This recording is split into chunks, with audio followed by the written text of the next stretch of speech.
There's a mechanism in your car right now that was invented in 1827, before the automobile even existed. And without it, every time you turned a corner, one of your tires would either drag or spin. Almost nobody knows it's there, and when I finally understood how it works, I actually laughed out loud. We're counting down 10 everyday machines that are far cleverer than they have any right to be, and that car part, it's number 1. Let's get into it. Start with the zipper, because I guarantee you've never really looked at one. Every tooth is identical, a little hook on top, a hollow on the bottom.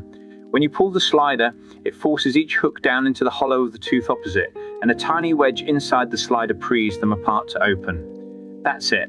The genius is the slider does all the alignment work, so your fingers never have to. The modern design took engineer Gideonson back until 1913 to nail, and the word zippers actually came from a boot company, not the inventor. Which brings me to something you flush every single day. The toilet is a masterpiece disguised as something you don't want to think about. The magic is the siphon, that curved trap under the bowl. When you flush, water floods in fast enough to fill the entire curve of the pipe, and once it's full, physics takes over. The falling water on the outlet side literally sucks the whole bowl empty, like a straw. That's why it drains with that sudden gulp and then stops.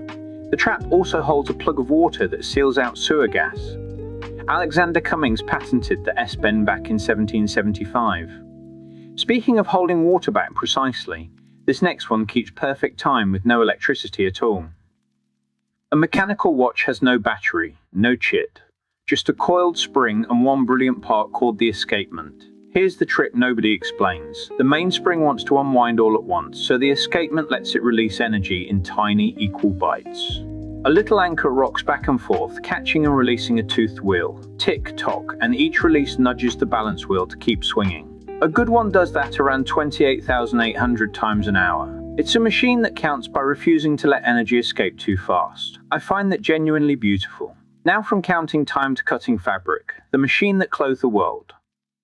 You'd think a sewing machine just pokes thread through cloth like your hand does, but it can't because there's no way to pull a whole length of thread through on every stitch, so it cheats. The needle carries a loop of thread down through the fabric, and underneath, a hook grabs that loop and passes a second thread from the bobbin right through it. 2 threads locking together, top and bottom. The lock stitch. That solved the problem that stumped inventors for decades. Elias Howe patented it in 1840 stitches a minute against a skilled tailor's 40-odd. From thread to metal, this next lock has no key at all. Every combination padlock hides the same little secret, a stack of discs, 1 per number, each with a notch cut in its edge. Turn the dial and the discs pick up one another through tiny pins, so each one stops at the right spot, only in the right sequence. Get all the notches to line up in a row, and a bar called the fence drops into the gap, and only then will it open. That's why you spin one way, then back the other. You're setting each disc without disturbing the ones already placed. The design's basically unchanged since the 1870s. Next up, the thing keeping your fridge cold using no ice whatsoever. Your fridge doesn't make cold, it moves heat, and it does it with a liquid that boils below freezing. The compressor squeezes refrigerant into a hot, high-pressure gas, which dumps its heat through the coils on the back. Then it's forced through a tiny nozzle where it expands and instantly turns icy cold, boiling inside the coils in your fridge and soaking up warmth from your food. Same gas, round and round, just changing pressure. That's why the back of the fridge is warm. It's literally throwing your dinner's heat into the kitchen. Willis Carrier cracked the principle in 1902. Now, how about writing without ink that spills everywhere? The ballpoint is a triumph of tolerances so tight it's almost absurd. That tiny ball at the tip, usually under a millimeter, sits in a socket with a gap of a few thousandths of a millimeter. As you write, the ball rolls, picks up thick oily ink from a reservoir above and lays it on the paper, while the socket wipes it clean on the way round. Too loose and it floods, too tight and it seizes.